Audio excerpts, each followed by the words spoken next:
who is watching us on YouTube. We're here to celebrate our wonderful Wednesday class, the Wednesday class that shall not be named.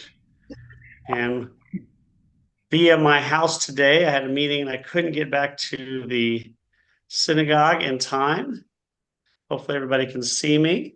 We're going to start in just a second. But as we're here, I think we're welcoming, and it's a little harder for me to so get David and Karen and Arlene and Flossie and Ron, and that may be Denise and Stan, but I can't see right now. And welcome to we used to have millions on YouTube. We just went over 1 billion on YouTube. So we're very excited to have 1 billion plus followers on YouTube. It's very exciting. And we're going to just schmooze for a second and start. We're right on time. We'll wait another 2 minutes, let a few more people come in, and then we'll start. Hope everyone is doing well. Yep. Yeah. Rabbi, did you know Larry was in the hospital? I did not know Larry was in the hospital. This is the first I heard. I'll call him right after this. Night. Then he's not in the hospital. Well, I'm sorry. Wait, is he back home? Is that what you said? I couldn't hear Flossie. He's back home now? From what Jane told me, he was discharged last night. So okay, I'm going to give him a call, give her a call right after this. I did not know. I apologize. I would have called him earlier. So thanks for letting me know. So all our prayers out to Larry and Jane. And what we're going to be speaking about today is we're going to be continuing the topic of women in the Bible. Last week, we apropos spoke about Esther, obviously, because we had the wonderful Purim. For those of you who came to the Purim celebration, we had an incredible Purim celebration Saturday night. Stuart and Karen were at everything. Stuart read Torah on Saturday morning, came with Karen to the evening masquerade, and then starred in our Purim spiel. Unfortunately, Karen got sick, but she will be back next year. I'm just glad she's healthy. But if you go online, you can see that Stuart had the role of Willie Nelson, aka Haman, and was absolutely fabulous. So it's always fun to be, everybody remembers the bad guy. So last week we talked about Esther, we talked about Eve, and we talked about Shiphrah and Puah, who are the maid wives during the story of Moses, or who saved also. Both major characters, obviously Eve, women, one of the 2 women with their own books from Esther, and then two minor characters who are only in their 2 paragraphs, Shiphrah and Puah, but of course really are important to the history of Judaism as they saved the boys. As we know, when the king Pharaoh wanted to kill all the boys, they're the ones saved. So what we're going to do today is do a couple other characters. Again, we're not going to go any specific. I thought about going in order of the Bible, and I said, no, let's just do a little bit of everything to kind of mix it up a little bit. As we did last week, we did Eve, we did 2 major characters and 2 minor ones. We're going to start off with another minor character today, probably the least known of any of the characters we're going to talk about, but I thought it was just interesting to bring. Oh, sorry, Floss, did you have a question? No. Okay, great. Sorry. So we're going to talk about a very minor character who did have an impact. And because of one word, she is very important. And the one word for this woman is prophetess or prophet. A woman being named a prophet almost never happens. It's very rare. Now, later in Jewish tradition, they'll say women were prophets, but really only 3, I think 3 women, don't quote me on this, Deborah, Miriam, and Huldah are the only 3 women who are actually called prophets biblically. We have 7 women, Sarah, Miriam, Deborah, Hannah, Abigail, Esther, and Huldah, who are called later on in Jewish tradition prophet or prophetess, but only 3 are called in their own time period a prophet or prophetess. So it's important to understand that the Bible is, as we know in Judaism, a male-centric, because that's the age. So the fact that 3 women are considered prophets is pretty big deal, because most societies would never have raised women to this height at this time period.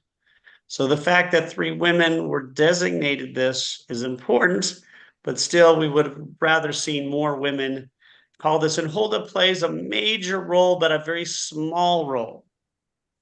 What is the role she plays? And it's important to realize the relationship between the king and the people of Israel to understand Huldah. So Judaism's official belief in a king is the opposite of what everybody else believed in the king was. In Judaism, a king is supposed to uphold the rules more than the people themselves. Whereas other societies, the king, the pharaoh were often god kings, and they were able to do what they wanted. There was no sense of restriction. In the Jewish world, the Bible is very much about kings are not great. Good morning, Stuart. We have them, but God is God. And that's why kings' powers are limited. The king is not the religious leader in the Jewish world. Even Moses was not the religious leader. That was Aaron. Moses was the civil or civic leader or the governmental leader, political leader. Aaron was the religious leader. So there's a very important separation between church and state. Plus you have prophets, and the prophet is a second check on the king. And so we read in Deuteronomy, before we even have kings, that there are restrictions. Kings can't have too many horses. They can't have too much wealth. They have to spend time writing and reading. And this is important because in the 7th century, towards the end of the 7th century, there is a very prominent king, Josiah. He's the last of the prominent kings. And somebody, a priest, finds a book. And they're not sure what to make of this book. So they take it to a prophet, basically, and the prophet is expected to tell them how important this book is. And they take it to the prophet or prophetess named Huldah, who's not mentioned any time up to 2 Kings, 2 Kings. This is the first time we hear. She'll be mentioned again later on in the book of 2 Chronicles, but up to this point, we've never heard of this woman. She comes out of left field or right field, depending on what the analogy is. And they bring this book to Huldah, and she says that it is a holy book that we need to read every year. And so it's taken to the king, and the king is required to read it and write it. Again, limiting the power of the king, because if somebody else can say the king has to write out a book or read a book, that is somebody giving orders to the king. And this is the woman who tells Hilkiah, the priest, that this book is legitimate and it is a holy book and it needs to be part of our holy canon. And the question is, what is that book? And scholars now believe that anybody know what the book is? It won't mention this in the Bible, but the book was the book of Deuteronomy. This may be the moment in time when Deuteronomy becomes part of the canon or the future canon, because in Deuteronomy, it is the book that says in the future, when we have kings, they will be required to write books and study books. And here this woman finds this book and says, this is the book that is official. You need to be reading this and writing this every year. So she only appears in 9 verses. It is very, again, out of nowhere, just completely. And up to this time, there's only been 2 women who've been called prophets, and these were major characters. Miriam is a very well-known character. She doesn't have a lot of time, but we'll talk about her later, but she's a major character. Deborah is a major character, probably the most important and certainly the most successful of all the judges. So the women who've been named prophetesses are pretty, important people, but this woman comes out of nowhere. And so she is called a prophet. She says, I speak the word of God. I'm going to tell the officials and the priests that this book is part of the law and that the king is responsible for writing it and reading it and following the rules. So a very minor character, Huldah, spelled Hulda in English, and basically is just the woman who announces this is a legitimate book. But again, it's one of those really interesting moments because you meet somebody who we know nothing about. And she just comes out of next nowhere. And apparently she has a lot of power, a lot of say so. And if she's a woman who is a priest, she must be amazing. Because quite frankly, they give these monikers to men left and right, but it's so rarely given to a woman. So if it's given to a woman, she must be beyond incredible to be able to overcome the odds and be a woman who has this kind of, but we don't know her background. We don't know her history. We don't know what she was doing. Was she walking around being a prophet like Isaiah and Jeremiah? Was she sitting under a tree giving wisdom like Deborah before Deborah becomes a judge? We don't know all of this. There are verses in Chronicle that gives a little bit of a narrative that says that she was accustomed to speaking, that she was known as a prophetess. But Chronicles is a retelling of Kings and Samuel. And again, it's years later. So we don't know if they're just trying to explain Huldah or if there is more to. There may have been other books about Huldah that we do not know about because we have no other books beside the Bible from that time period. But Huldah is a prophetess, and that's incredible. And so with that, I wanted to go to another prophetess, and we most spoke of, and probably the prophetess with the most to say. Now, Miriam, of course, is found strewn throughout Exodus, Leviticus, Deuteronomy, Numbers, and Deuteronomy, but she is actually has a very small part in terms of how much she says. She only speaks a couple of times. She's only referenced a couple of times. Excuse me. So Deborah, in many ways, has more of a part to play than Miriam. Miriam obviously leaves the women and dancing after they exit the Red Sea. She's the prophet. She's probably a higher level than Deborah because she's in the Torah. And she's one of the sister of Aaron and Moses.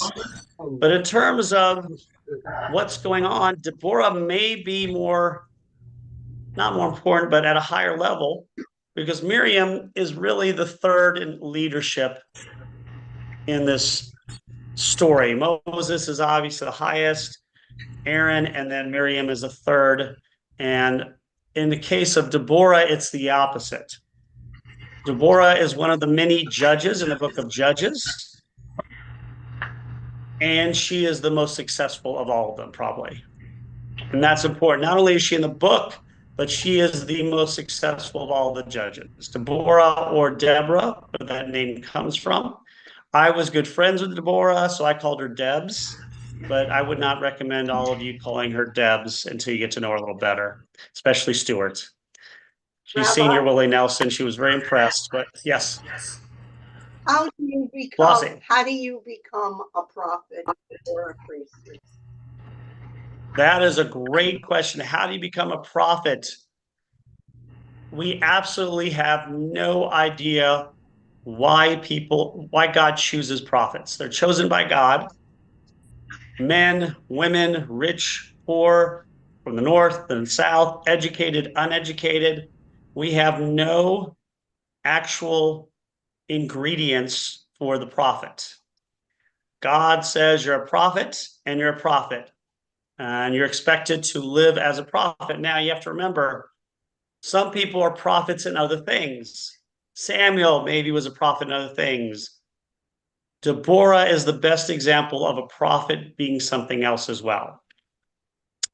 But how you become a prophet, we have no idea. It's really interesting how they make the selection prophet. Anybody seen Oh God from 1970s with John Denver? Yeah. They have the best line George about Burns, prophets yeah. because John Denver's in, talking to God, played by George Burns, and says, you selected me. Does that mean I'm an amazing person? And God says, well, you're better than some, but not as good as others. So that's how God chooses the prophet. Now, we have to remember a regular prophet is not something we want our sons to be. The women are a little different because the prophets who are women don't have the same designation. But generally speaking, the prophets like Isaiah and Elijah, Ezekiel, and all of the ones in the 12 minor books, their role is to speak the word of God, and that's it.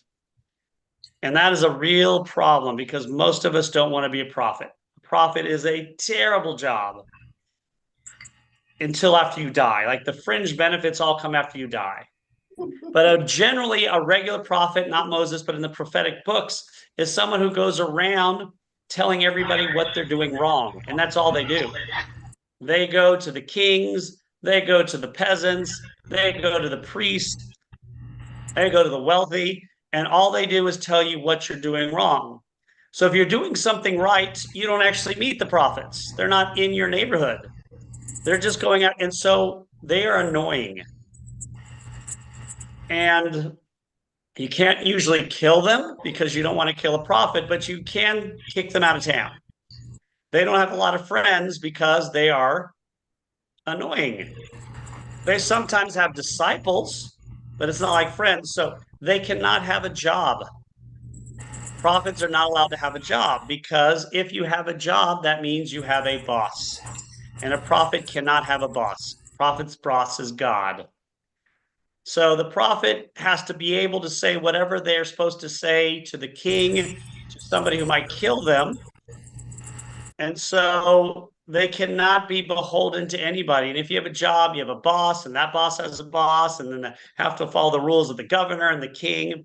So the prophet just walks around the countryside telling people what they're doing wrong. Is annoying and problematic. Very few people can be a prophet.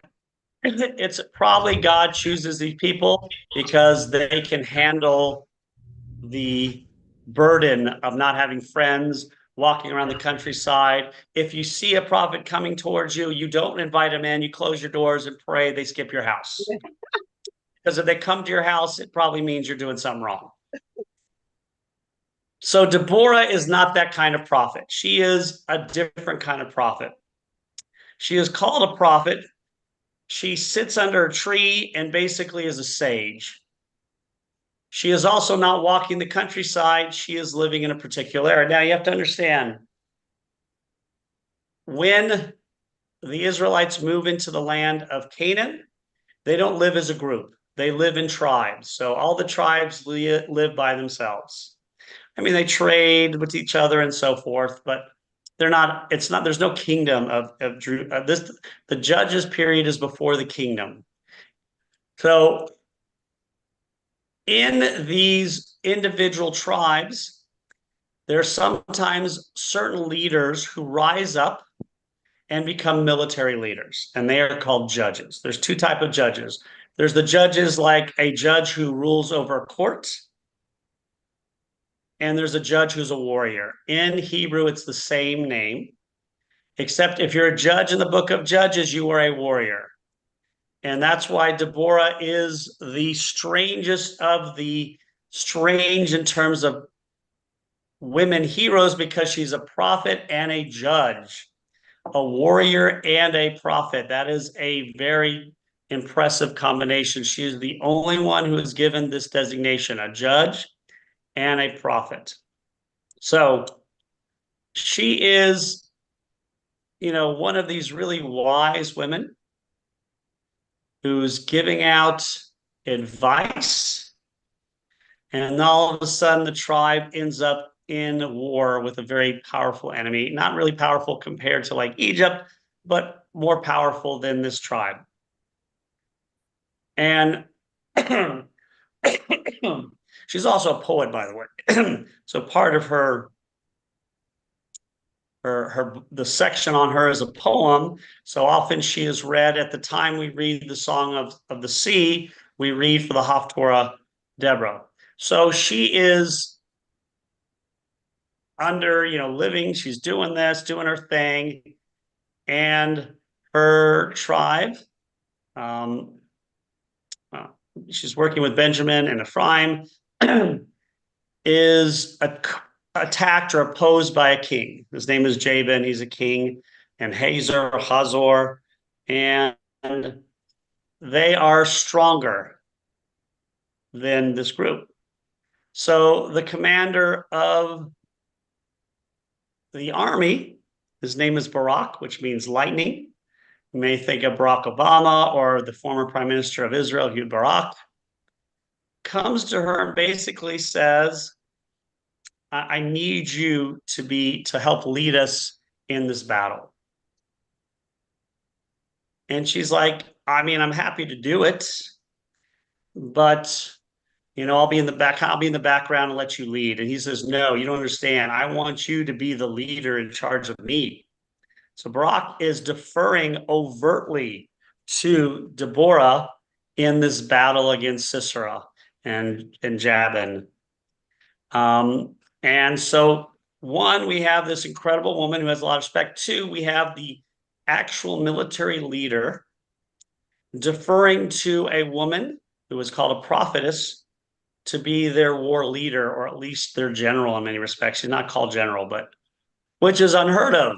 It's like the commander of our military going to Arlene, who is very knowledgeable about war, we understand, but she's retired. She hasn't been in the military. And going to Arlene and saying, Arlene, I need you to lead us into battle. Yeah. And because Arlene obviously is a wise woman, but we don't know that Arlene has any military experience at this point.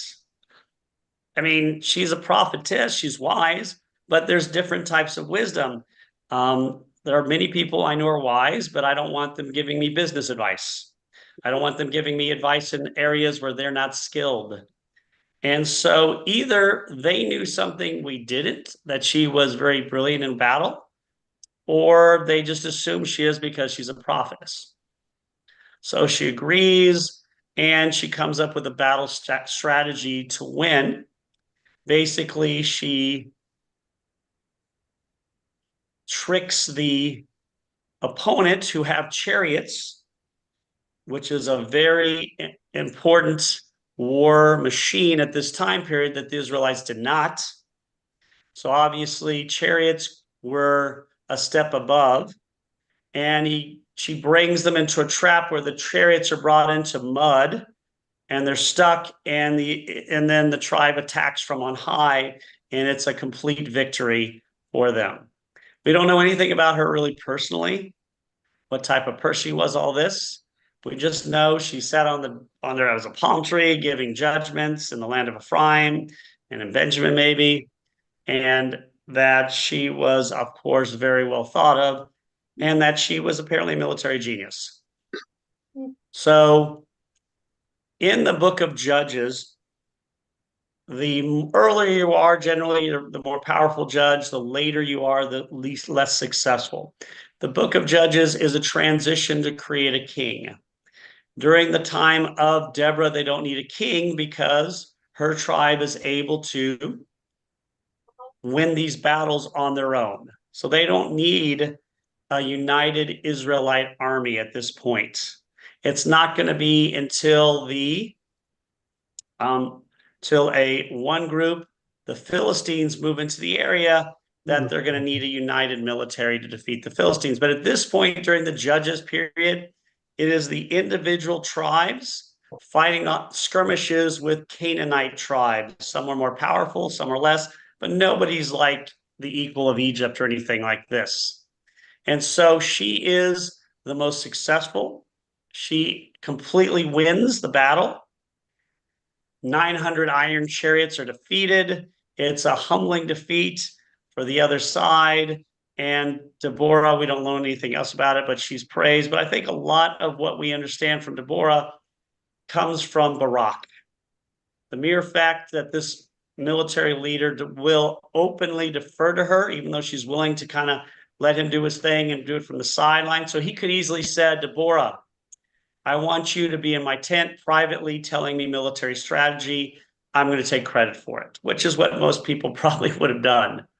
So it's not only lionizing Deborah, but also Barak for his willingness to say, not only do I need to take advice from somebody who's more knowledgeable, but I'm willing to give her 100% of the credit, which, as we know, many leaders will not do, but we know the best leaders will. And so that is why she is lionized, but so is he. I mean, now other judges, some succeed, some don't. The most famous judge, he's probably the second most famous judge. The most famous judge, obviously, is Samson because of the great story. He is the biggest failure. He is given the most and succeeds the least. She is given the least and succeeds the most. We know the story at the end. He is blind. He breaks the building and kills a bunch of Philistines, but his job was to defeat the Philistines, not win one battle or die killing some of them. But Deborah, of course, is the great. Now, also, she has the song. She's probably the most impressive woman in terms of her skills, kind of akin to King David. King David was a military leader. He was a musician. He was very good with people. And Deborah's like this. She is a very big people person. She's a wise sage. She's a military leader, and she's a poet. And her poem, the Song of Deborah, is one of the oldest pieces of the entire Bible. It may be the oldest. Now, we don't have the book of the poem, but some date that poem going as far back as the 12th century during her actual lifetime. And so that would make it maybe the oldest part of the Bible, or one of the oldest parts of the entire Bible. That is, again, if you take the Deuteronomical thesis. So this is really, again, a wonderful woman. I encourage everybody to read. Again, it's only a couple chapters. It's chapter 4 and 5 of Judges. And it's really easy to read and incredible when you take it from this perspective of a woman being this kind of, given this kind of role. So, yes, Flossie. Are they judges for life, or they appear and then disappear or reappear? That's a good question. They are considered judges for life. However, some of them are there for one specific battle, and some of them last longer. There's one who was a kind of a pirate, and he asks that if I'm going to be judge, then I'm going to be in charge after it's over as well.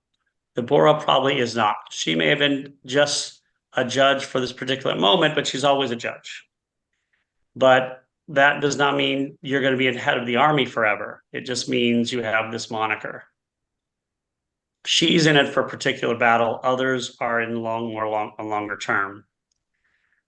So we'll get to Miriam later. Stuart. Is there in other Jewish literature particularly, is there any likening of Deborah to the Amazons? I don't believe so. The Amazons are really never mentioned in the Jewish world. Is there some obscure passages in other places? Maybe. But the Amazonians, I don't think, are really recognized Jewishly, but I could look that up. We do know that it says somewhere in the Bible, if anybody ever plays the greatest Amazon of all in a movie, that person must be Jewish. That's a joke, because Gal Gadot, who plays Wonder Woman, is actually Israeli. So we do have a Jewish Amazon. That joke did not go over well, but I thought it was very funny. Just letting you know. Don't use it again. Yes, Gal Gadot, who plays Wonder Woman in the movies, is Israeli. So the next one I'm going to talk about, I thought since we talked about Esther, we would take a character that has a little bit more time in terms of the role. So, of course, Deborah is one of the characters in the book of Judges. Huldah has a very small piece in Kings, but we talked about Esther. So the only other woman with, of course, a book to her name is Ruth. And Ruth, of course, is a major character because she has her own book. Now, Esther may be more important because, in some ways, because the book of Esther is the basis for an entire holiday. And she saves an entire people. Ruth is more important because of what she means in terms of conversion, in terms of women's rights. So, who is Ruth? Ruth is the namesake for an entire book that is read on Shavuos. She is very important because she is not born and raised Jewish. She is from Jordan. She is a Jordanian tribesperson. And so she is living outside the land of Israel in Jordan, what is today Jordan, with her husband, her in-laws, and her husband, brother, and his wife. So there's three men. We barely even hear their names. It's really unique that the men in this book do not take center stage. The only one man has a role. His name is Boaz, and he would be more of a supporting character. So if there's an Academy Award nominations for the book of Ruth, there is no man who will be nominated for Best Actor. There is a man who will be nominated for Best Supporting Actor. And there would be two women nominated for Best Actress. That would be Ruth and her mother-in-law, Naomi. So the story, I think many of us know, but if not, I'll kind of go over it a little bit. They're living in Jordan, and her father-in-law dies, her husband dies, and her husband's brother dies. So that leaves Naomi and her two daughter-in-laws with no grandchildren. So Naomi is now, of course, bereft, and she is broke. I mean, probably broke because, the men inherit everything and they don't have anybody working. So she decides she needs to go back to her homeland and her tribe, hopefully her tribe and her distant relatives or the relatives of her husband will take care of her. So she tells Ruth and of course, I just forgot the name of the other woman. I should remember it. Ruth and I forgot it. Oh my goodness. Anyway, the other daughter-in-law, go back to your people. You can get remarried. You can have a life there. One daughter-in-law does it, and Ruth says, no, I'm going to be with you. Basically, she says, where you go, I will go. Where you lodge, I will lodge. She basically says, listen, I'm Jewish. I'm with you, and I'm going back home with you. It's really an incredible moment because she's also wanting to probably do this because she wants to make sure Naomi gets there safely. She is really reeling from the death of her husband and two sons, probably not emotionally stable.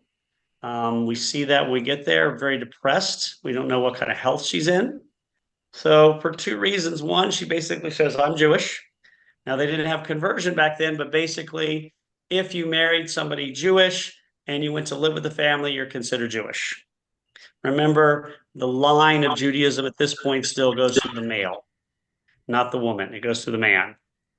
So she moves back with Naomi back to Israel to be with her family, her mother-in-law's family. Now, they do this without any promise of anything going on. Naomi does not know if her husband's distant relatives are going to take care of her. It's not like her husband has a brother.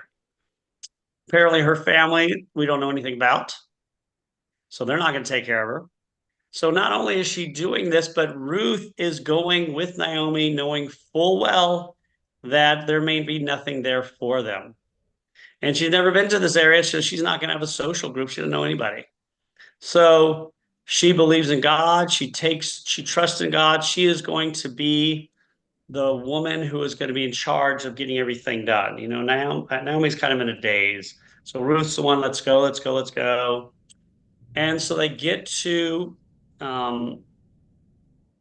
back to Israel, to the family, and somebody sets Naomi and her up with a little hut to live in, and she is given permission to go work in the fields, and anything that's left over she can keep, basically.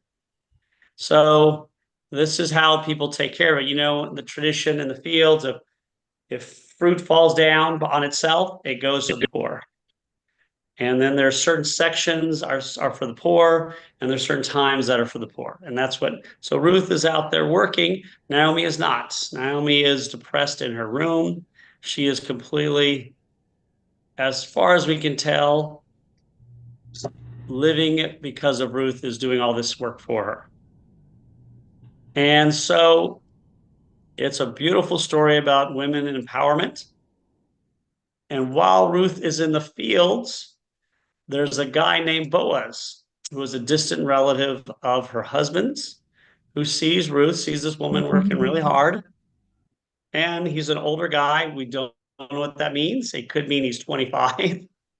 Yeah. It could mean he's 35 or 40. Obviously, people got married very young in those days because women had, did I just, am I repeating can you guys hear that echo? Okay, I'll keep for a second. So as we know, because women had to have children early because so many children died in childbirth, and women had to have children at a young age when they were the healthiest. And men generally got married and had kids earlier too because they died young too. And so this is an exception. He's a bachelor. And, at that time, he could be 20 for all I know. Are you guys hearing any echo, or is it just me? No, No. good. We don't hear Okay, it. if you're not hearing, no worries. So, and he falls in love with her. And of course, this is very exciting to Naomi because she knows who Boaz is, and she knows, wait a minute, not only is a relative of my husband fallen in love with you, but a catch has fallen in love with her. He's older, mature, a really nice guy, really wealthy, and really respected, and will treat her well. I mean, this is like, wow, this is pretty cool. And so what happens is very interesting because this is the only time we hear about the Levirate marriage. We've seen rules about the Levirate marriage, but we've never seen it in action. What is this type of marriage? Very simple. I die, leaving a wife. My brother is responsible for marrying my wife, and the first child she has by my brother will be in my name. It'll be my official child, even though I'm dying.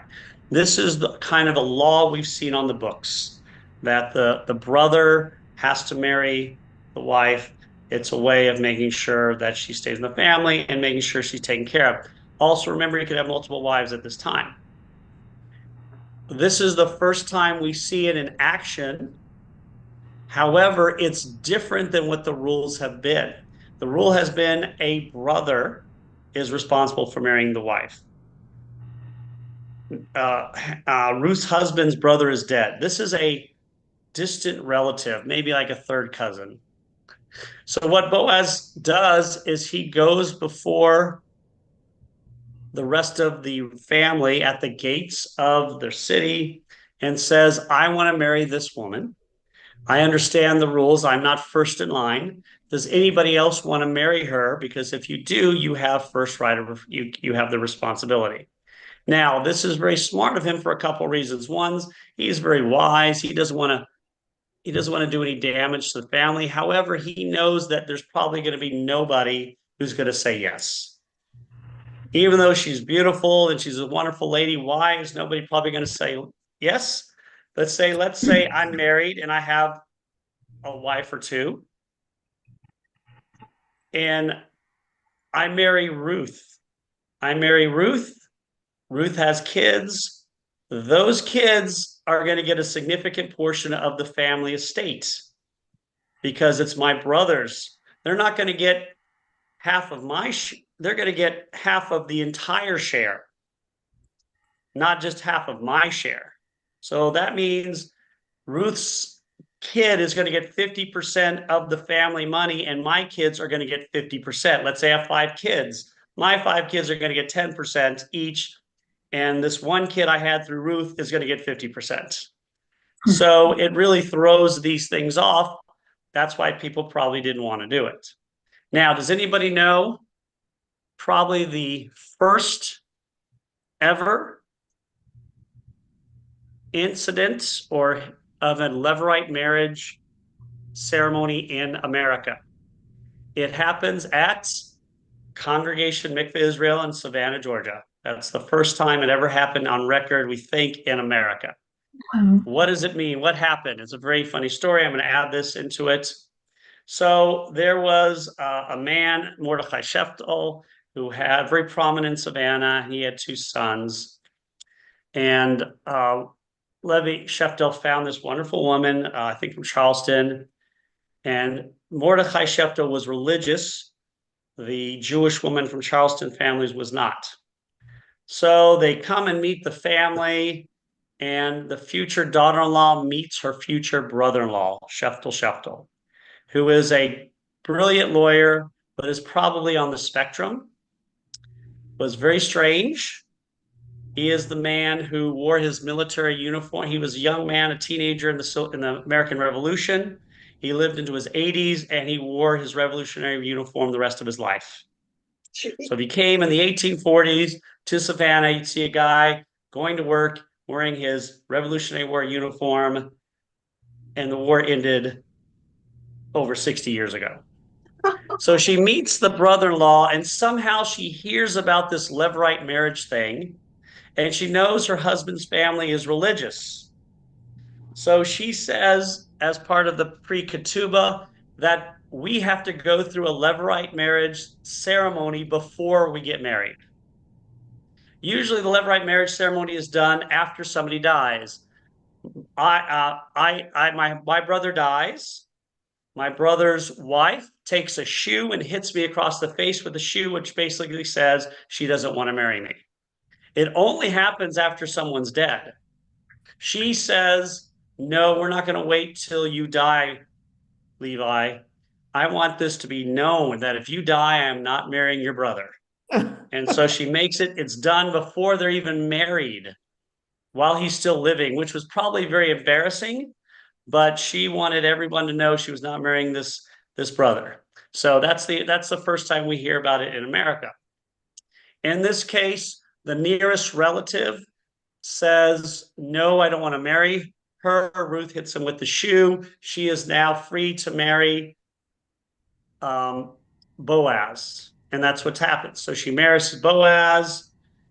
In a very strange way, the baby is not considered, their first child is not considered officially Ruth's child, but officially Naomi's child, which is also strange in the way it's done.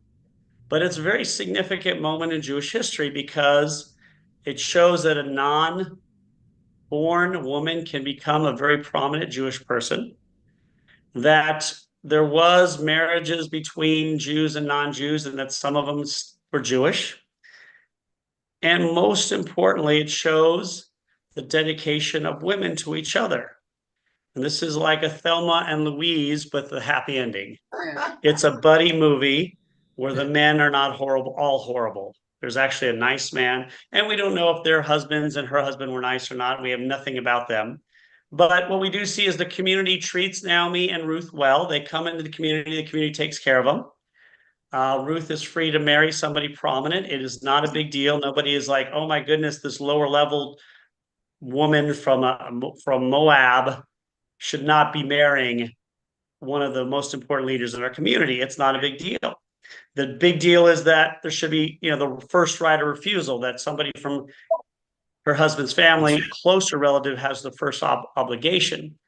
And what even becomes stranger or more important is that their first son's grandson will be the father of David. So the line of Ruth, who is a convert, will go, and guess who comes from her? David. And who will come from David at the end of days? The Messiah. So the Messiah is a result, will come because of this marriage of a non-Jewish woman who was born non-Jewish, who became Jewish. And so it's used as the basis for conversion, that people can convert to Judaism. And so whenever we go through a conversion process, we read a section of Ruth during the process. And so it's a great story. It's an empowerment story. Starts out a little depressing, obviously, picks up steam. There's some interesting moments because she falls asleep in the room. Like when you're going out and picking crops, they have like huts out there so you don't have to walk all the way back. And she falls asleep in the hut at the feet of Boaz. And when they wake up, Boaz is like, you need to get out of here so nobody sees this. So the question is, did they sleep with each other? Some would infer it. I had a professor who was a scholar in Ruth. And if you wrote anything that Ruth slept with Boaz before they were married, she would fail you in the class. She said her Hebrew skills obviously are brilliant. She's Israeli. She's a brilliant scholar. And I am not. So I definitely didn't write in a paper I did that they slept with each other. Or maybe I did and got a C because I said that. But anyway, it was pass fail. It was not so sometimes students can be a little cheeky and you pay for it with the grade you got. So I probably would have gotten a strong B with that paper, and I think I got a C on it. And some scolding in the parentheses. Sometimes men can be stupid, and I was very stupid.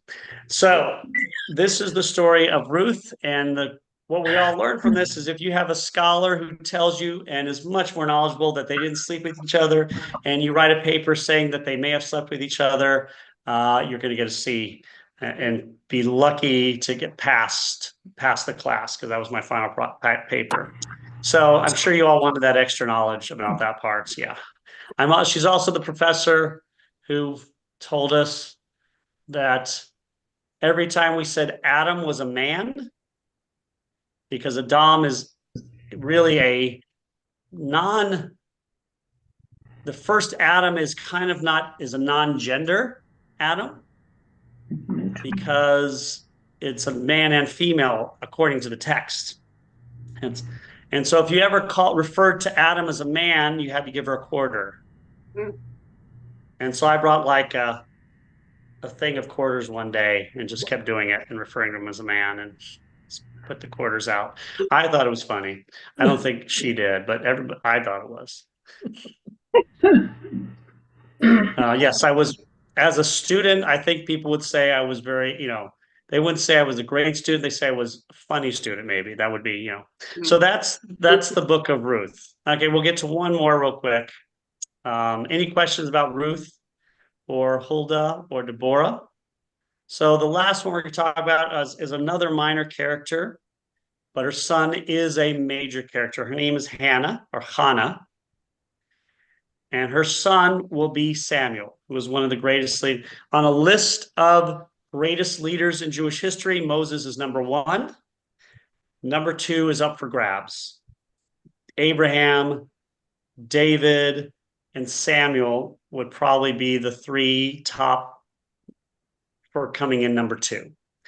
How do you know somebody's important? Well, it's very simple. If you have 2 books of the Bible named after you, you're going to be important.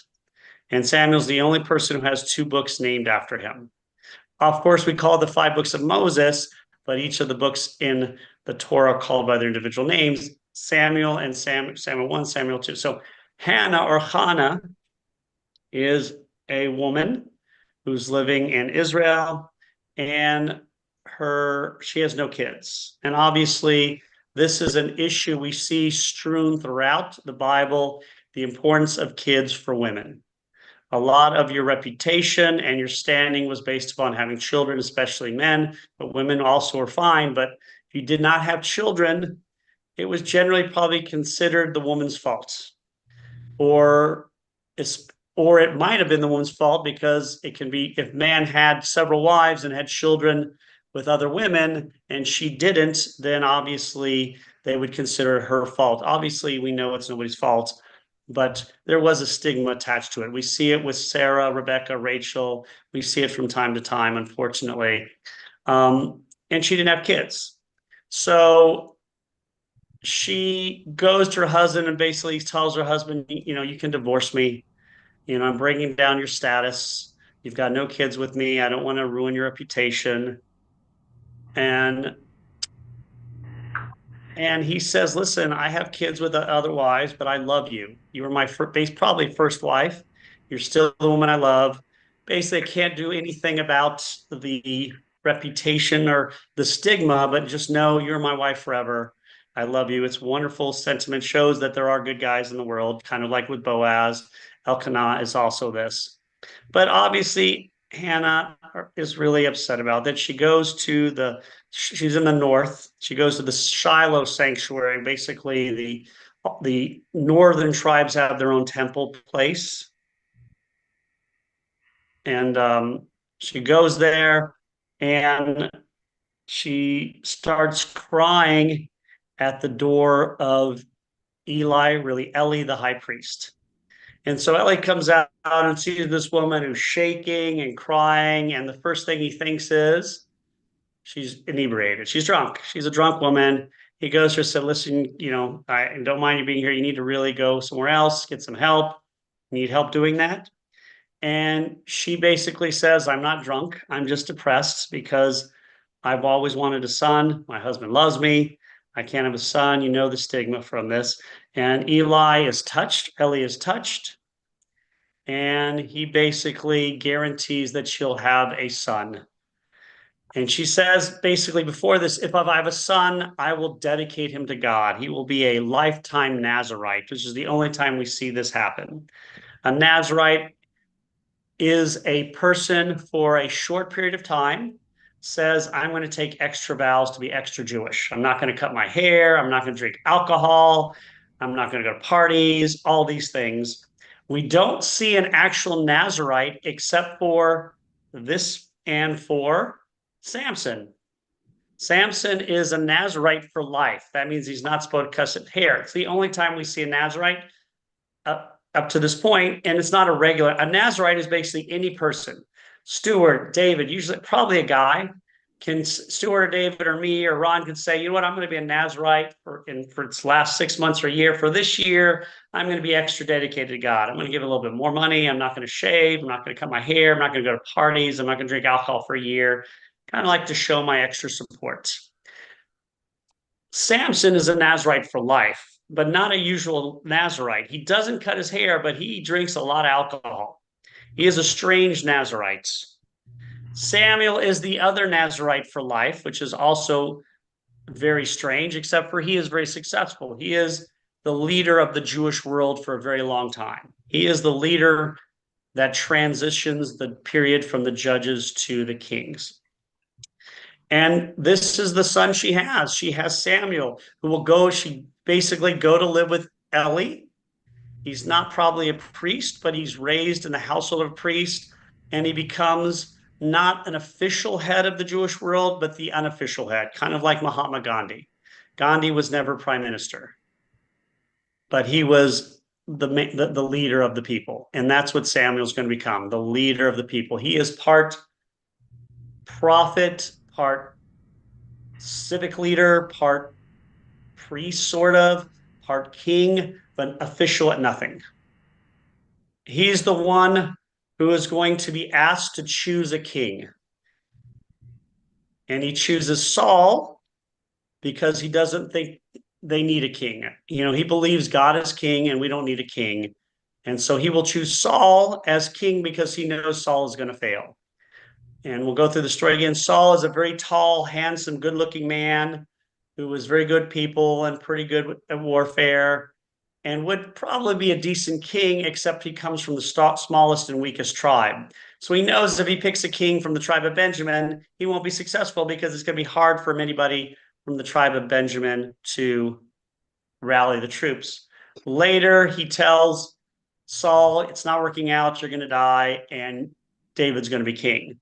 And then, of course, Saul eventually will go to the Witch of Endor, which we'll talk about next week. And we're not going to mention that now because we're running out of time. So we'll talk about that next time. But reminder, as we conclude our class, that sign up for Seder, please, ASAP. The first night is actually sold out already. If you are wanting to go to the first night, give me a call personally, and we may be able to add a few members of the congregation. I apologize, those who are not members. It's sold out right away. It's never sold out this fast. Wow. We have seats for the second night, but we're restricted because of space. So If you want to come second night, call right now. Just call the office. If you need to go first night, it's the only opportunity. Give me a call and I'll see if I can get you in. And that is not for non-members. That's just for you, the people who are, I apologize to the non-members out there, but we just don't have enough space. So please call me and let me know privately and we'll try, and I apologize again. We had no idea it was going to book up this quickly. We will also have the Women's Seder coming up, which is going to be amazing. They got a whole team of people doing it. Some of the same people who did the masquerade, which was so successful. We're going to have the Men's Seder, which we also have a team. That is a different type of Seder. That is a tequila. No, sorry. It's a, what's it called? Mezcal. It's a mezcal Seder. Okay. So last year, I think we did bourbon. This year we'll do mezcal and meat. Basically, there will be some religiosity at the Men's Seder, but it will be a limited because we will have tasting of the alcohol.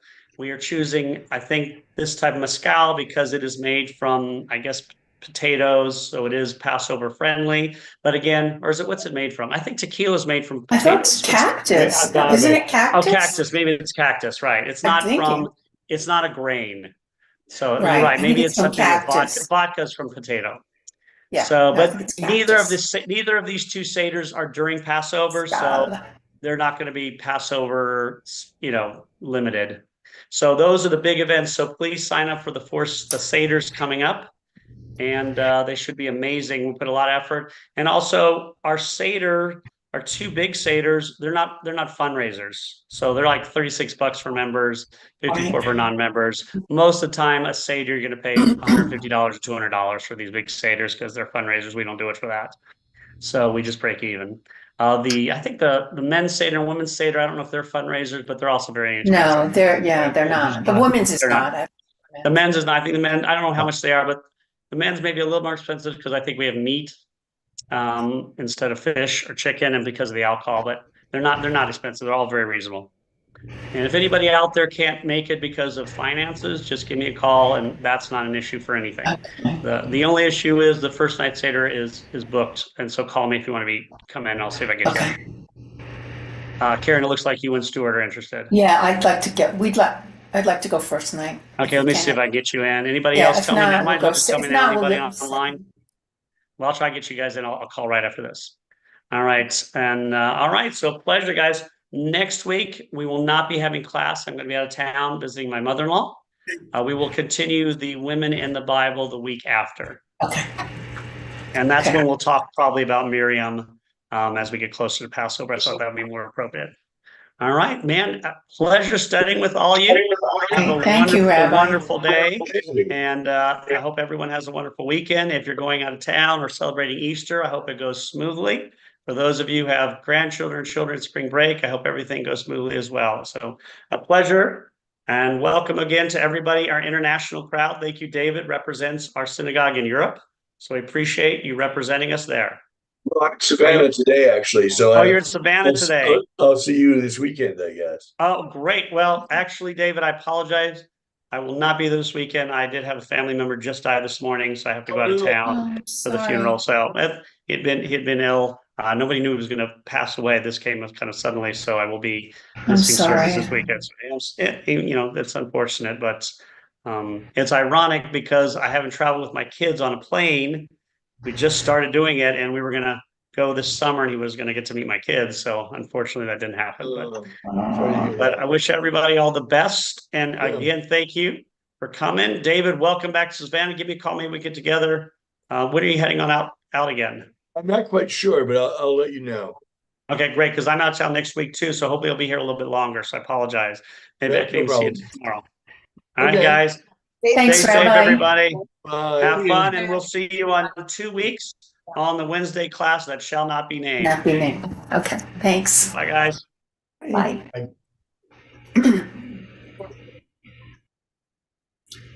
Hi, Stuart. Hello.